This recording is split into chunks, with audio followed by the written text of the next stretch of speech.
Okay, very quick precursor to the actual workshop itself. There are two things that I wanted to talk about, and I completely forgot about it. So, firstly, when you log in, uh, if you want to use Jupyter Notebook, for instance, in Negeshi, one way you can do that is by port forwarding a port from the server, so the cluster itself, to your local machine. So I'm just forwarding port 7777 from Kilbreth to my local machine for the purpose of demonstration. When I log in and go to a random project and start Jupyter Notebook, so you will have to like install it as well. So you go uv pip install Jupyter. It would go through the whole process. I presume it is updating it for me now, but I guess I can let it complete. Once that's done, it is gonna I can just type Jupyter Notebook and then specify the port. That one's important. Notebook port 7777, and then no browser because I don't want to launch a browser along with it. I will do that separately for on my client machine rather than forwarding via X11. Alright, cool, wonderful. I do this, hit enter. Now once this completes, we should be able to see the file system of the cluster itself. This is not present locally, this is present on the cluster. I can create a notebook and start playing around with it right away, and everything works exactly as expected. So that was one thing. The other thing was in the HPC workshop. When you first clone the repository, you will not see a data directory. That's because this is symlink from here, so you can just symlink it yourself, or you can also run scripts prepare. It is going to create that symbolic link one more time for me, but if you have freshly cloned it, it should create it for the first time for you, and also create a models directory, and then everything else should run exactly as expected. Alright, awesome. We can do very much now. Alright, let's actually get in started with the material then. Okay, so what is Slurm, right? Once you log into the environment, you see a bunch of things and not everything is clear. How to actually get started with writing code and being productive. The idea behind Slurm is to find a equitable way for distributing resources. We have thousands of people who are trying to do research and want access to the same compute at the same time. How do you do it? The solution is a priority queue, and Slurm is a very, very strong, smart priority queue, where you can specify the type of resources that you want, and it will compute your position in a queue. Once you are up front in the queue, your job starts, it runs, you hopefully get a new super shiny model, and then you on the interactive node can interface with the result of the training run, run evals as a separate job most likely, and then just continue the process, right? Every time you need something that is extremely compute intensive, you default it to a job. In certain cases, we want to actually interact with a job. We want to have access to strong resources, strong compute, but at the same time, we want a feedback mechanism, right? Because not everything, as far as experimentation is concerned, can run non-interactively, and Slurm allows that as well via S-Interactive. So basically, when we are specifying the job, the main thing that we need to specify is we have to specify a couple of things for this priority queue to give us a specific priority and know what resources it has to allocate to us, right? And that is done in okay. So wrong repo. Okay. So if you clone this repository in here, there is scripts/sbatch. This is the main example job that we will basically be running today. There are a couple of things that is specified in here. The first thing is the shebang is just telling us you want this is a bash file and it needs to be interpreted via bash. Then over here we have these 5 arguments. These are S-patch arguments. So over here what's basically happening is we are telling Slurm that we want these specifications for our job. So the number of CPUs per task, we want it to be 12. We want 24 gigabytes of memory. We want the account associated with this to be CSSO-E, and we'll get to why that in a second. Then over here we have GRES, which is the resources. We want 1 GPU, so GPU:1, and for an hour. So the job will run at most for an hour. After that, it will kill it for you. Then over here we're loading specific modules. So we're loading CUDA, CUDNN, and Anaconda. Then with Anaconda we activate the actual environment, and once we activate the environment we go to the directory and then just run this training, and training begins. Basically it is going to go through this entire thing, and once it is done with this script, that's the end of this job and it terminates. So if in an hour everything is done, it will shut down. If you cross an hour, wherever it is, it will just kill it at that point. So that is the general process that we will follow for everything. So let's start with step 1, which is determining the constraints, right?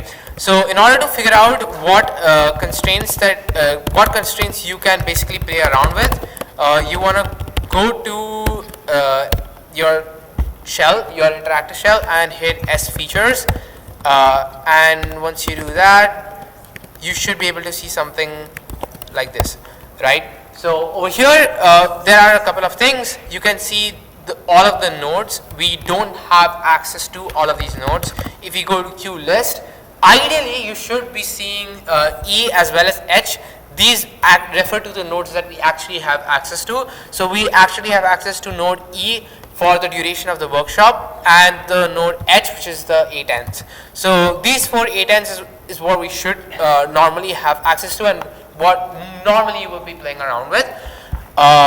And within this we can see that we can request 32 CPUs per task. So if we have a job, the most we can request is 32. If we request for more, it will tell us that you're doing something wrong and it will not accept the job.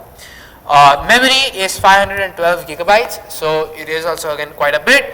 Anything beyond that, it will prevent you from starting the job or requesting the job at all.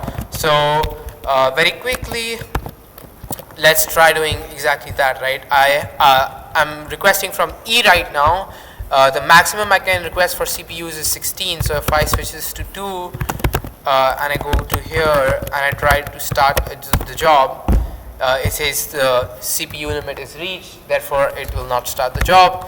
Similarly, if I try to, well, I only have access to 1 node right now, right? Even though it says that we can theoretically request 2, since we only have 1 node, it will again tell us failed. You don't have the, oh no wait, CPU limit still.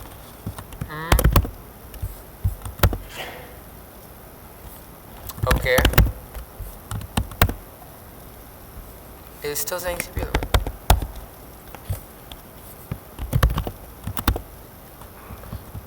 That's interesting.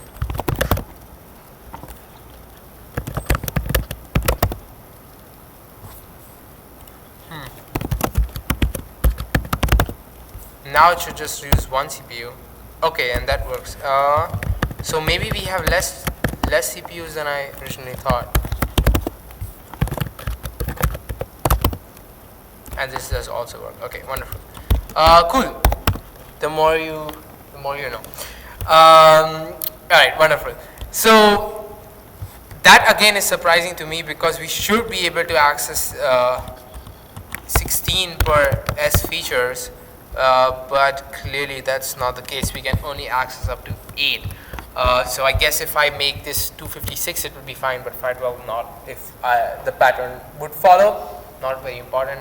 I'm pretty sure for the H node at least it does not have a half limitation, because I have requested jobs with 32 and it has not given me issues in the past. Okay, Wonderful. That was the first bit of the job where we specified the number of CPUs, the memory, the account, the number of GPUs, as well as the time.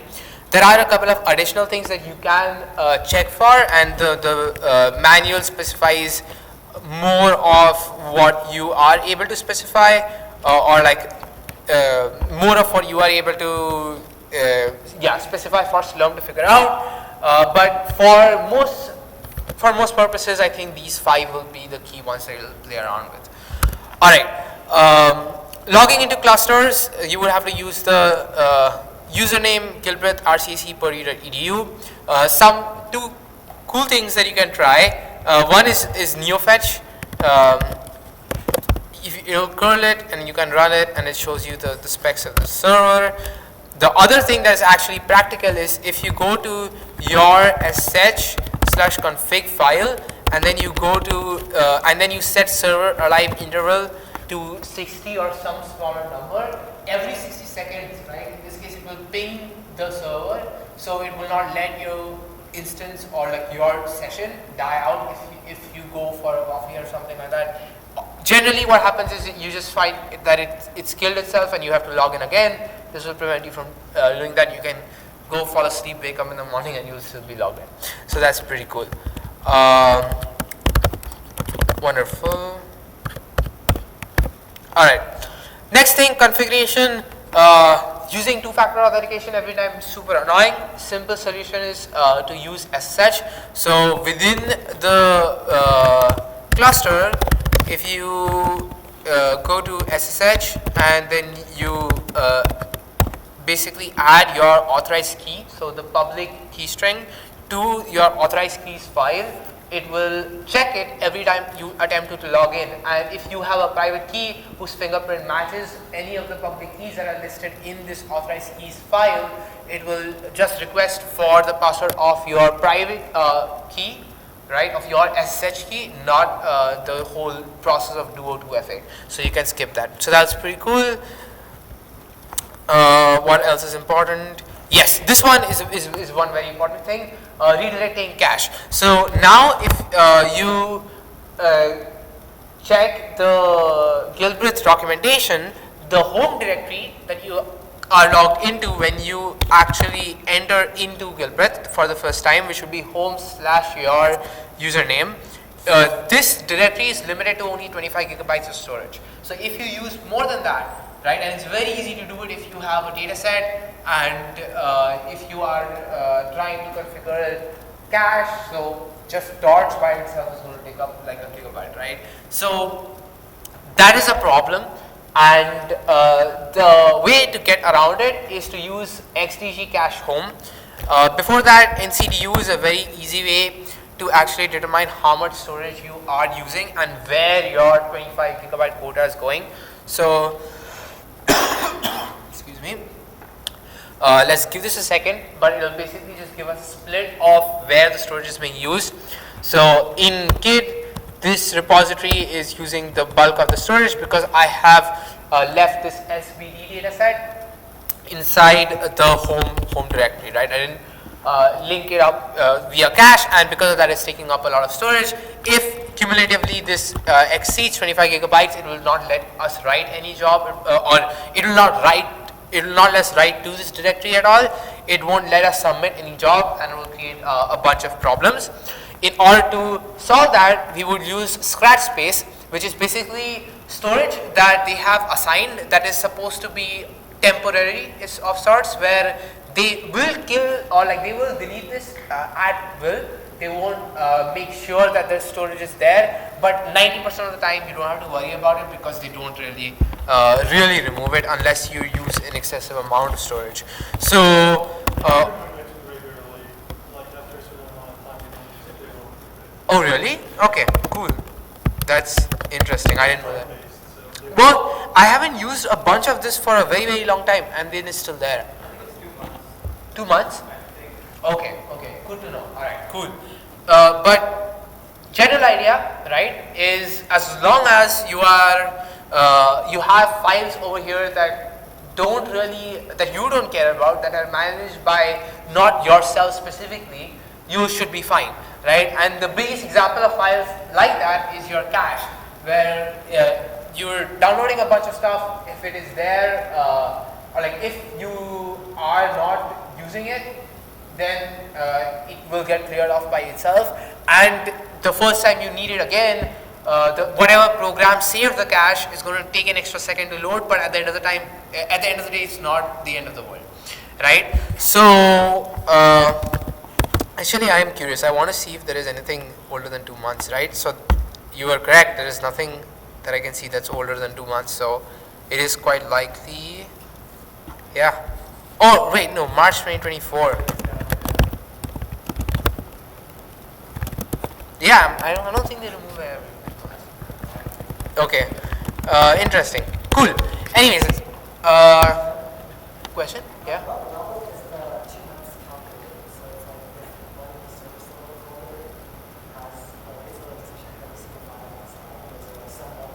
I think every single file, they should check every single file.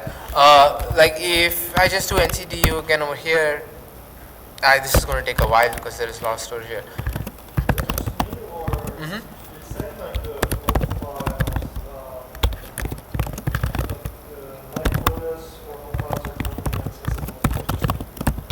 Okay, so wait, maybe they have the tree, the files, yeah, the files are removed. Or are they?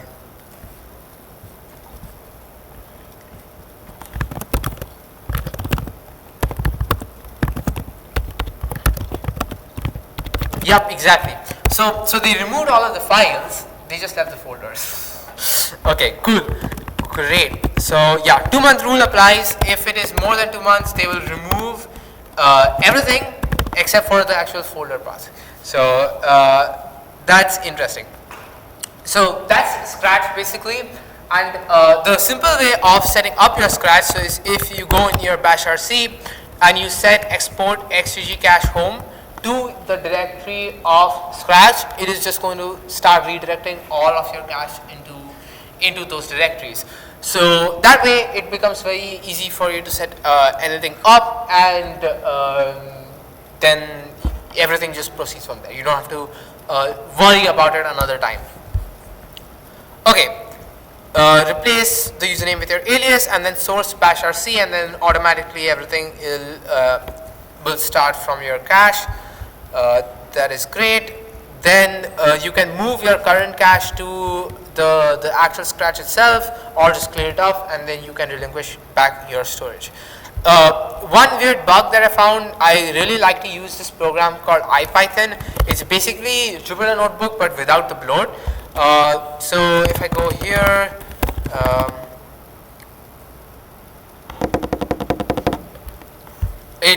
this is basically an example of IPython. It's the standard Python idle interpreter, but it is a little bit more smarter. So it will remember the last thing I imported. I turn right and press the right arrow, and it will log me in and like complete the thing. The other cool thing about this, I don't know why HPC is taking so long. But the other cool thing about this is you can also use the embed function within IPython and just inject like a breakpoint into your code, and whenever it reaches that point, it will just drop you into a shell, and then you can just interact with the variables that are present in the actual line of code basically. So I think that's pretty cool, helpful for debugging, but probably something we won't try out today. So quick solution for that is to just go to your local bin. So your home.local /bin, and then basically just add this over here. So whenever I type IPython internally, it is doing Python m IPython, and then that's working fine. The issue that I was facing was that it would load a different version of Python. So if my Python version is this, the default version is what it would load, which was 3.11 or something, and the packages that I was using were not available. So simple solution there. Okay, next thing, and possibly more important, is interactive jobs. So I have access to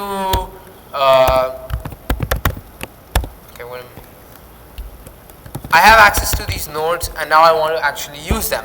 And one way to use them interactively is to just run sinteractive and then specify the account and then all of those constraints that we wanted as before. So CSSOE is the account that we want to request the resources from. Gress, so we want 1 GPU, memory 20 GB, and CPUs per task. I'm going to request 12. Oh, again, I forgot. I can't. 8. Okay, yeah, see, there you go. Wonderful. It granted the job, and now if I type NVIDIA SMI, it shows me the GPU that it just gave me access to, right? So this is wonderful, but now if I type Python, it will probably give me an old version of Python 3.11. Not bad, honestly, but now we want to actually configure our environment so that we're able to use a more modern version of Python. So the next important thing is actually setting up our environment, and that is exactly what I'm doing. Yes, wonderful. So before, this was Python 2.7.5, so they did actually modernize it recently, which is wonderful. Okay, wonderful. So first things first, loading the actual module itself. So loading CUDA, CUDNN, and Anaconda. If you want to see all of the modules that are available, you can use module spider, I think, and it will just show you all of the programs that you can load in.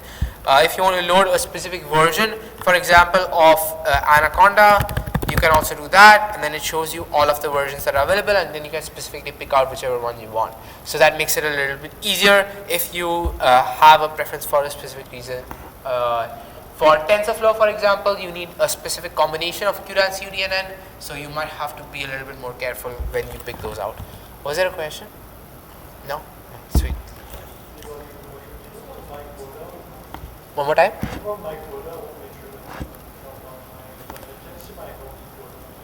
Oh, my quota.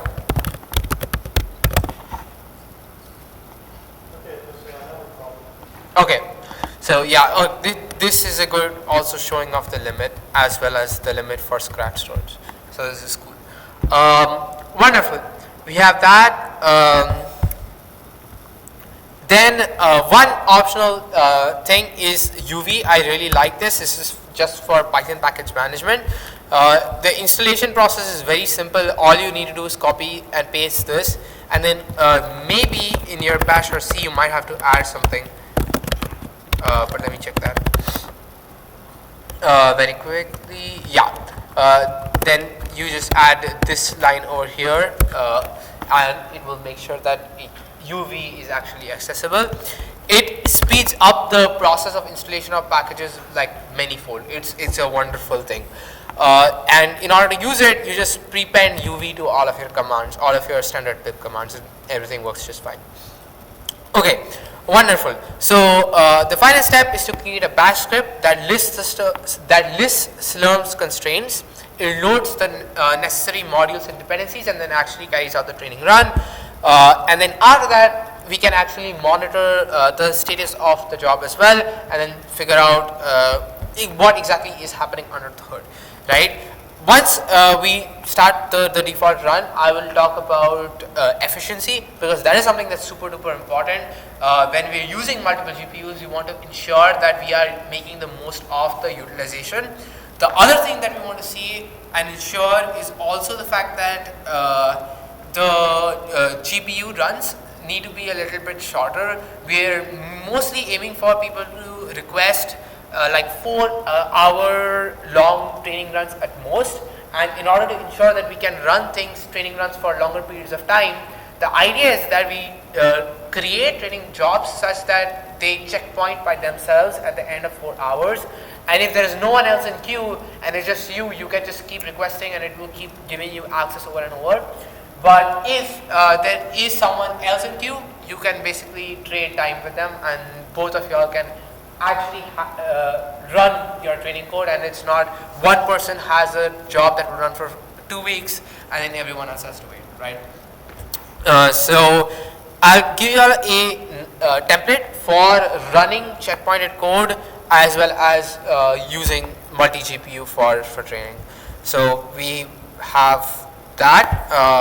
Cool. Okay, setting up an environment. This is the same once we actually load up Conda. I'm going to deactivate this.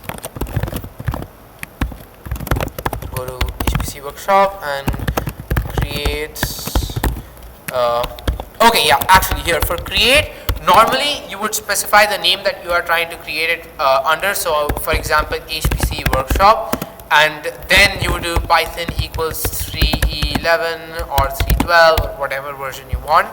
But in our case, since we want the files to be, or the Conda environment to be in a specific directory, you would just swap the N for the P and then specify the full path and just specify it that you want it in Scratch, Gilbreth, your username, and then Conda.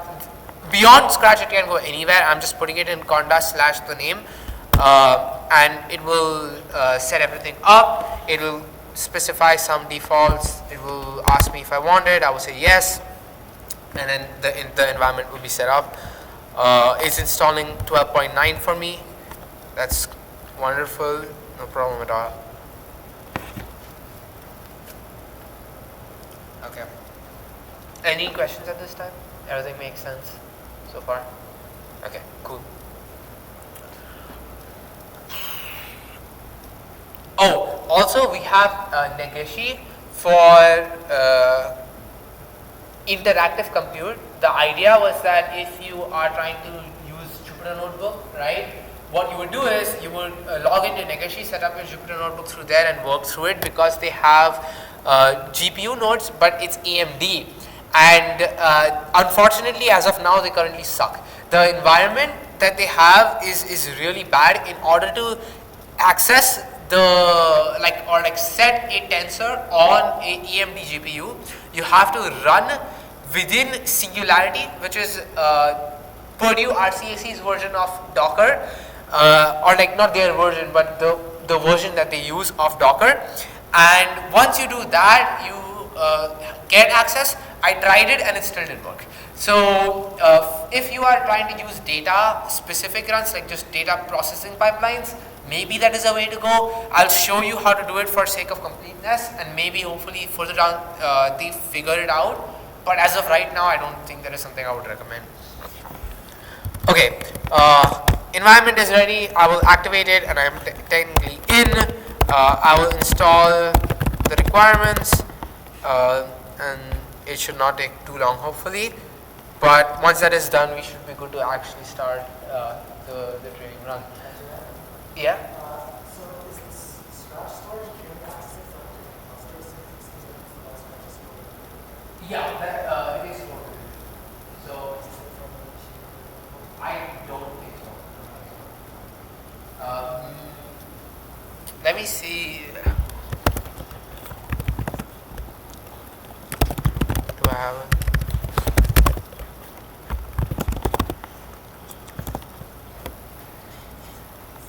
The only thing that I think you can access across different clusters is depot, because that seems to be mounted across all of them. I don't think the others are, unfortunately. But yeah, sorry. Maybe there is a way, because for ECN, I know they mount like a bunch of different endpoints have the same storage, and because of that, you can access across very easily. But I don't think RCAC has their cluster set up the same way. Okay.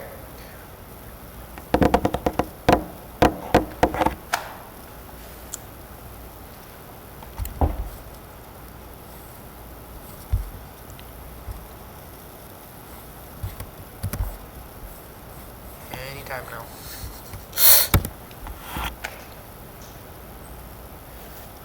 Okay, let's see. In the meantime, maybe I can go through the actual multi-GPU code. So if you are using PyTorch, right, by default, it is not very straightforward to run multi-GPU code. there are a couple of things like they do have. It's definitely better than TensorFlow, I would say. But there are a couple of things that we kind of have to sidestep around that hopefully I can talk about and save you all some time when you're are actually running things on your end. So a couple of things. So firstly, we have the standard training run. Okay, this is a image model. So I have I'm actually just picking up ResNet 50 and then putting a final linear layer at the very end. Nothing fancy over here, and then you're just fitting it on a specific data set. The details of training are not super crucial. It's just like a toy problem really, and you will get pretty good accuracy on this. The main discussion is about like the training detail. The way I have structured it is I have this const.py file that contains a lot of the information that is relevant for training. So things like the actual device, the train cutoff, which is how long we wanted to train for. So for example, if you set your training run to be for 4 hours long, you can set this to be like 3.5, and then at 3.5 hours it will automatically cut off the training, and that way you don't have to worry about your training run unnecessarily taking a long amount of time. Even if it does, this will just cleanly exit everything, save everything, and then it will just pick back up where it left off. So there is that.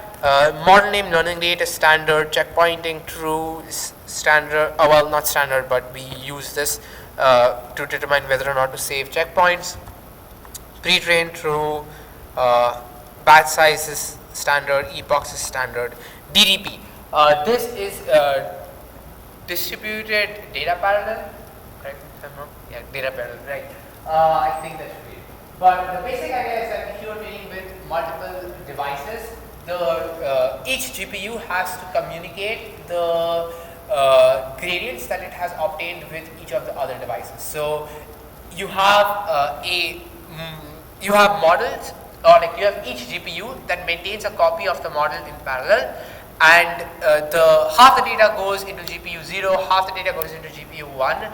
Both of them compute the gradients, then share the gradients with each other, and the optimizer then updates for both of them. So there is a copy of the optimizer as well, and now both of these the states of both parameters and the optimizer is identical for both of the GPUs. So the parameters have been updated for both in exactly the same way, but now you virtually have increased the number of batch size by 2-4, right? Because you have 2 devices. Similarly, you can do this for as many devices as possible, and DDP is the data parallelism, or the parallelism module that just allows for the communication between both of the GPUs. Port is relevant for communicating things like metrics, because if you are computing the loss on one GPU and the loss on the other, you have to kind of combine both of them as well in order to get the true loss that you have obtained. Similarly for accuracy and communication is the protocol. The communication protocol that we use requires port that it basically communicates over. Next, number of workers. This is very important for data set size. So if you have a huge data set that is low and you are loading a bunch of batches, it accelerates the amount that gets loaded so that your GPU is always in use. We'll look at NVI top, which is a tool that is used for just monitoring the GPU, right? It's like HTOP but for GPUs.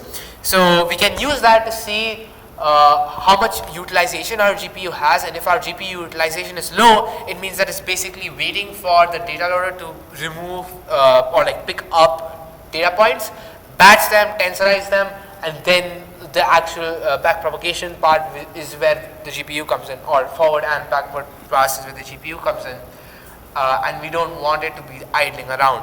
So increasing the number of workers is very important for that, and increasing the number of CPUs proportional to the number of workers. So if I go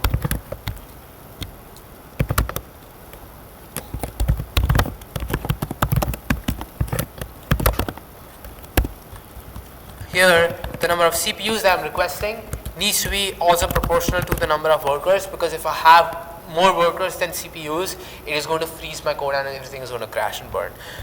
So there is that. The other parts are all relatively less relevant. The other important thing that I want to talk about is this data set. So this is actually pretty standard. It's like a map data set where you identify an index, and based on that index you pull a specific data point. Right? In this case, it is an image and the corresponding class that is one-hot encoded. The important thing here, and one mistake that I was making, was that what I would do is I would transfer the tensors to the device in the dataset step itself, right? And once I have everything onto the data loader, it's already onto the right device. And I thought I was being pretty slick, but this is actually a very bad thing to do. Because if you have a big batch size, it is individually transferring everything to CUDA, and that is something that actually slows everything down very much. The other thing that you should also keep in mind is that it prevents you from using pinned memory. So pinned memory is basically where you have a region of storage within your standard memory that is mapped directly for transfer to the GPU. So storage automatically is, or like memory, once you load data points into memory, is directly stored in those address regions, and because of that, that is predetermined. It is much quicker to transfer memory from CPU over to GPU, so that speeds up the data loading process as well pretty significantly, and that requires your data to be on CPU to start with when you query it from the data set itself. One problem that I ran into when using the data loader with multiple workers on Linux specifically was that it would basically just crash training. I think I have one of the older, oh wow, this failed to fetch torch. That's not good. Okay, I do have a environment backed up that should work, but hopefully this works as well. This is be a problem if it doesn't. Okay, this is already older stage. Right. Okay. What was I going to say? Yes, data loader. So this is a very clever data loader that basically just fixes that problem. The solution to the standard thing where the training run would simply crash was that you would have to force the multiprocessing to load everything in spawn mode instead of fork. So I think it's like torch dot multiprocessing dot set start method. I think it's something along these lines. You have to specify spawn, and this is a problem because it is replicating the memory for every single worker, and spawning every single worker happens individually. So for one of my runs, I needed a lot of workers. I had 40 something workers, and with the spawn method, it was basically individually spawning each of the 48 workers and loading data into memory. So it used an absurd amount of memory, and it was not very fast. So in order to get around that, you should use this data loader. It is the same as Torch's standard loader except for the sampler, wherein it uses this repeat sampler so that memory, like once stuff is loaded into memory, it just keeps cycling it over as opposed to having to reload everything back into memory. So it is much more efficient and works really well. So please do keep this one in mind. Hopefully now this worked, and it did. Wonderful. So starting the job is straightforward. It should be just scripts and patch, and it should work. Now if I type SQ and my username, it shows me the job and it's already started it, so this is great. But if and most likely you will have a PD or a pending sign where it says ST, and in that case you can use the command with tag start over here. Holy shit, this is bad.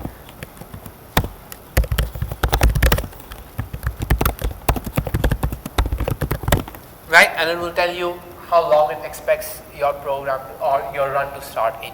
So it will give you a time estimate. Cool. Going to the set of jobs that is actually running, we have this over here.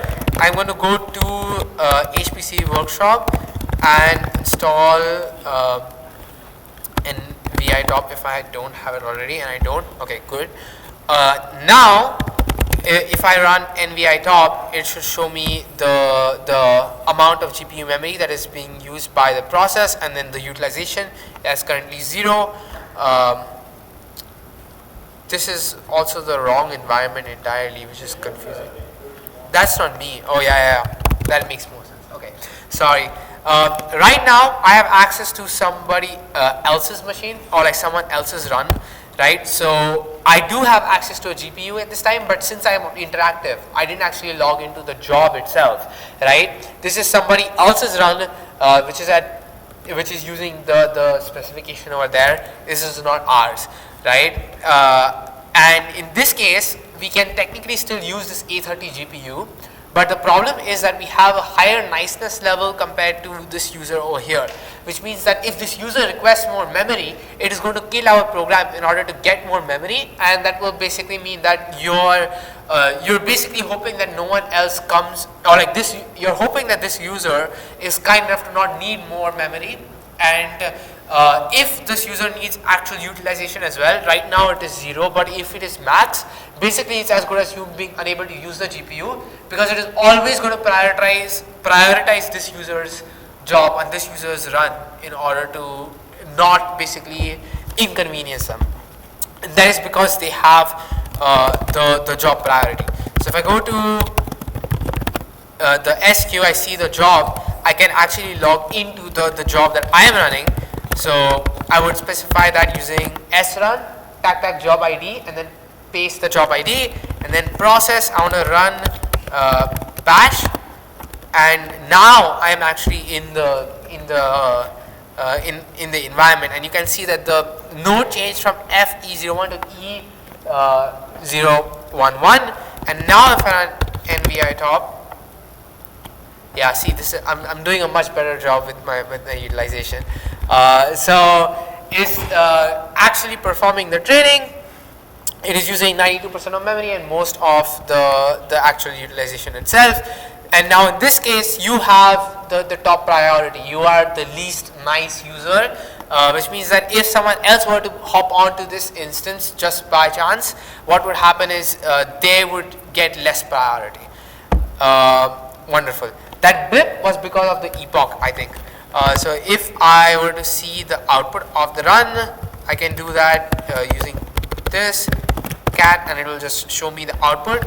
But if you have like a lot of outputs and you want to see it flow the same way as you would a standard command, you could use tail-f, and then whenever a new output comes, it will just print that, right? So it's training it. We have 83% accuracy off the bat, so that's nice. But yeah, that's the standard training sorted. The other thing to look at is within the training run, we are using torch run over here as well as OMP num threads. So these are two things that are important. OMP num threads is basically the number of threads that your program has access to, and setting a low number for this is basically means that you are going to get throttled, because even though you have more CPUs, you are not using enough threads, and as a result of that, you will see the same freezing happen when you have when you have many workers but few CPUs, and that's because you just the program is not allowed to use that many threads. So it's as good as not using the CPUs that you have access to. The other thing is torch run. This is the module that actually triggers TDP. So we have standalone, which just says that there is a single node and it is running by itself. This is not a multi-node run. We have one node over here, so n nodes is also equal to 1, and n proc per node is the number of processes that you want to actually start. You can set this to be GPU, which means if you request for 2 GPUs, it will start a training run with 2 GPUs, and then the rest is just standard Python, the training command, which is module and then source.train and then the name of the module, and then I specifically stated that I don't want to start from a previous checkpoint, so I specify no checkpoint. That's it. Okay, wonderful. Any questions up to this point? How did you get into the job again? Yeah. Did you see that you see in the sales? Yeah. So find the job itself, then s run. So run within the job ID, and then what happened? Process bin bash, and then -i for interactive, and you're in the job. Yeah. Then you can if you do NVIDIA SMI, which is the standard command, you see that it's the job that you triggered that is actually currently running. Okay. Question? Yeah, whenever I run the bash scripts, like, and then I run SQL for that, it's just showing my but it says the time is like 0 for it up on it. And then whenever I try to do like the S run, it's saying that it's like just get out of it. So yeah, so S bash.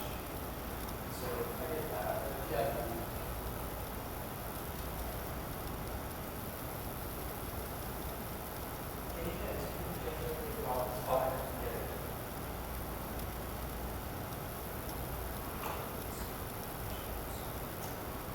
Yeah, so, and then I have like these ones that is, No. and then I see this one. So these are pending, right? So let me actually do this. The reason that they are pending is because of me. Oh. Because my job is currently running.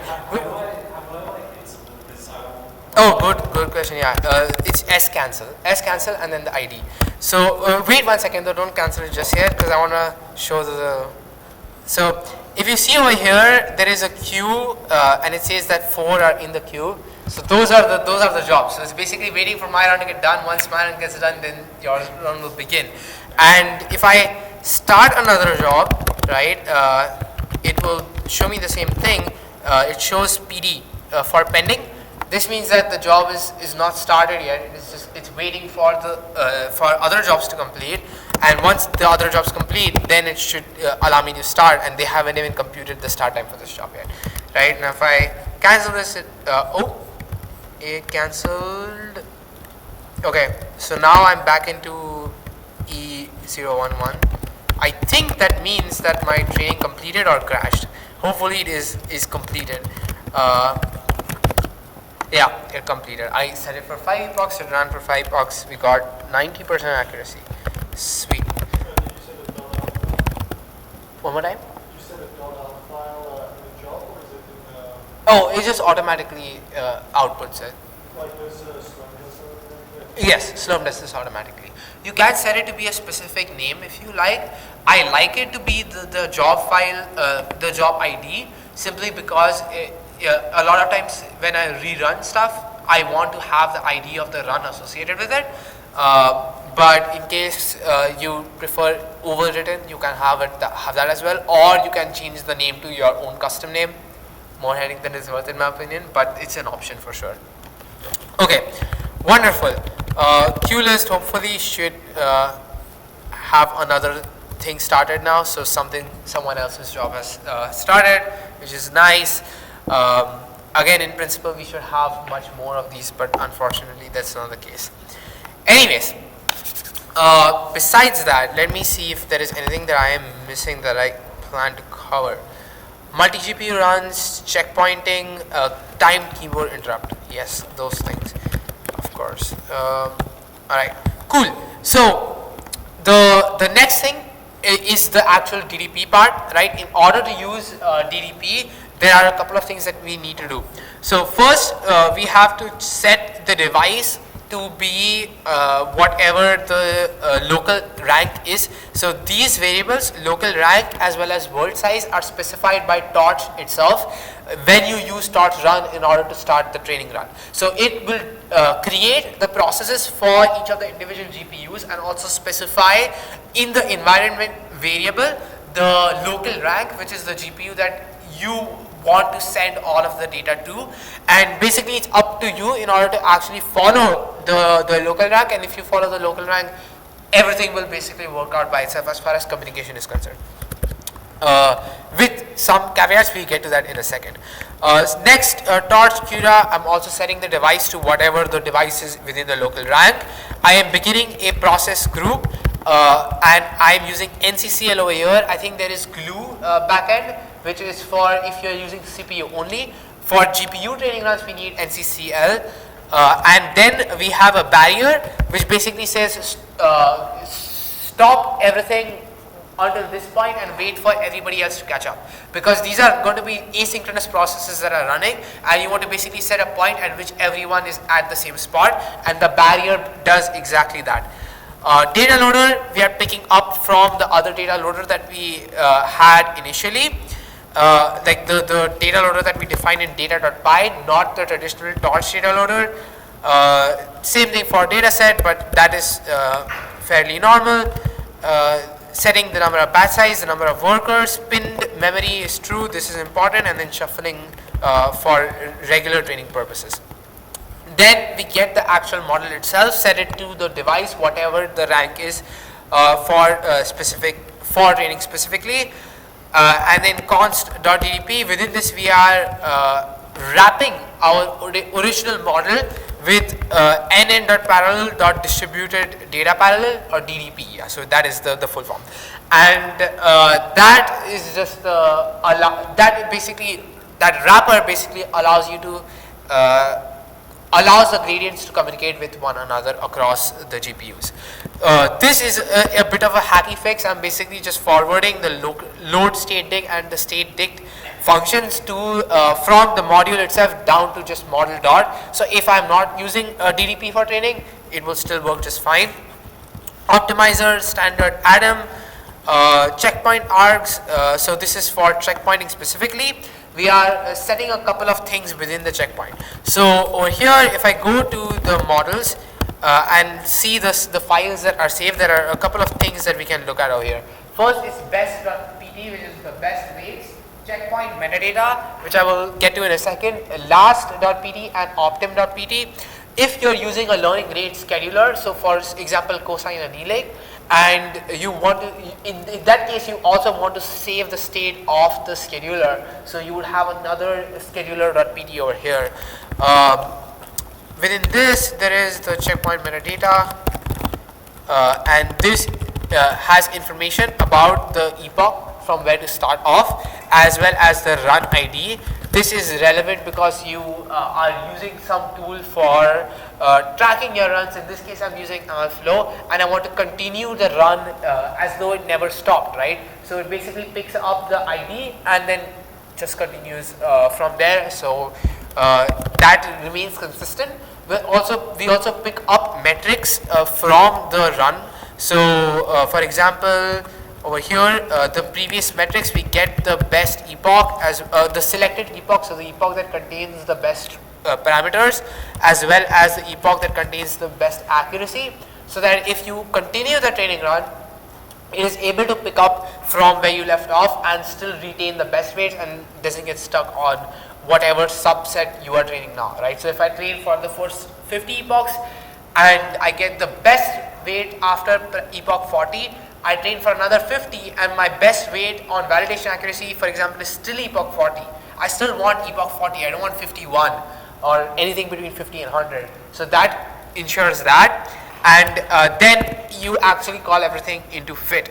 Once we'll go through the fit in a second, but once the training process is actually completed, you want to destroy the process group so it exits cleanly, and then save all of the parameters. This is standard. If you're checkpointing, you also want to save the optimizer state, and the init epoch, so where to pick up from, and the run ID. Wonderful. So within the actual fit, the two things that we want to keep in mind is DDP, of course, but also easy exiting. So for example, I start the training run, okay, and I made a mistake. I started the training run and set the time to be 2 weeks, and I need to stop this training run, right? If we see that people are not using, people are like abusing the resources and are taking up things or like using resources for like setting up an inference pipeline and serving that for 2 weeks, we will kill that process, right? But suppose you have a training run that is running for very, very long, and you don't want the time that has been invested into this to go to waste. We want to set it up so that the details or like all the work that has been done up to this point is still maintained, right? And that can be done via checkpointing, obviously. And the other thing is this keyboard interrupt trick that I think is super duper awesome. So yeah, the standard training process is the same. The things that I would like to highlight is the start time that we are using to keep a track of the time at which training actually begins. Once that is done, we get into the actual training process. So we start the training over here for epoch in epochs. It starts cycling through the data loader, updates parameters, tracks metrics, and then over here we have this try except log, where if you run, if you will trigger a keyboard interrupt, it will break and basically end the training procedure and start with the storing metrics and basically the end part, so wrapping up training. So we will actually try this out in a second, but over here the other important thing to look at is metrics. So the cool thing about Torch eval is that it by default supports multi-GPU accuracy or like metric tracking. So for example, in this case I have multi-accuracy. In order to update the metrics, all I need to do is within the actual training process itself for the particular batch, run metric.update the input as well as the target, or like the prediction as well as the target, and then at the very end I will call this sync and compute function, which will sync the metrics across all of the devices and then compute what the final accuracy is, right? For cross entropy error, I was not so lucky. So in this case we use a store where I computed the mean within this, and then no wait, what am I doing here? Yeah, I compute the within batch cross entropy error, compute the mean, and then set this within the store itself. So for example, I have metric CSE or like metric for device 0. It stores metrics for device 0, and then it does a mean of means basically. So it's not exactly correct, it's not accurate, but it is approximately there. So it's doing mean of mean rather than just the single proper mean, and that's something to keep in mind. Then I set a barrier over here again in order to ensure that at the end of an epoch all of the devices are synced, and then you just start that process over and over. If you're doing DDP, this is the thing that actually consolidates all of the metrics, so it queries from the store and computes the mean of mean. Then MLflow logs the metrics. You pick out the best accuracy. If your new epoch gives you a better accuracy, you want to save those details, so this just does that. If you're checkpointing, it saves the optimizer state as well as the parameters of the last. You can set this to specify the epoch, so if you want to save multiple copies, you can do that as well. I just wanted to keep things simple, so I didn't really bother. This print so shows you the accuracy as well as the error. And over here, if the train cutoff exceeds the time that you have it set, then it will automatically end training over here, and everything gets saved, and the program ends. So you don't have to worry about losing progress because of Slurm terminating your run. Alright, cool. Final thing that I will show is the keyboard interrupt in action. So I will set okay, I do have it open somewhere. Okay, over here I'm going to change this to H, and this will allow me to use multiple GPUs. Probably the utilization is going to be a little low. That's okay. Alright, this is running. I'm going to cancel this. Oh, actually, no, this is perfect. The way I'm going to cancel this is by actually saving it, and that will be the demo that I was planning on. So that's great. Okay, I have this activated. Now, the one thing to keep in mind is that the way that we set up the try-catch block, right, it is only going to work if you are actively in the training process, right? If you are between epochs, what's going to happen is that it is going to trigger the keyboard interrupt at a wrong time, and it will not exit everything cleanly. So the simple solution is to just make sure that utilization is maximum, and then Control C, it will send sig int, which is the interrupt signal. Kill or term is going to destroy it. It will not exit cleanly. But if I run sig int, it will cleanly kill the program. So the program is not killed yet, right? It's not done yet. It's still technically running because it is just wrapping up its work. And if we were to check the Slurm job, it will show us this hyphen over here, and then it says that. I mean, that's a different thing. Oh. Right? So it just cleanly terminated. I think I expected to be some error message for the other. Oh no, there's only one device. That makes sense. Okay, cool. So over here, now if I go to models and track the date, so it's 8:05, and if I go over here, resonant, I'll see that the last weights were saved at 8:04. So it did update everything, and it terminated everything completely, and it's as though we just decided to stop this run at this time rather than have it killed surprisingly. Okay, cool. So that is all I had. Hopefully this was helpful. I'm sorry about the fact that not everyone is able to run these jobs, but hopefully I'll discuss with our RCAC and make sure that there is some standing reservation. But for now, because we actually need you all to submit these Slurm jobs in order to qualify for the actual CSSO access for like a long term,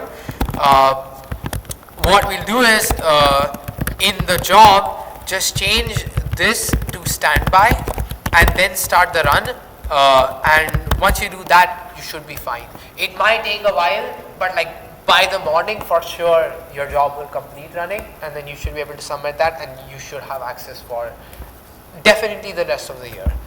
Awesome. Are there any questions? No?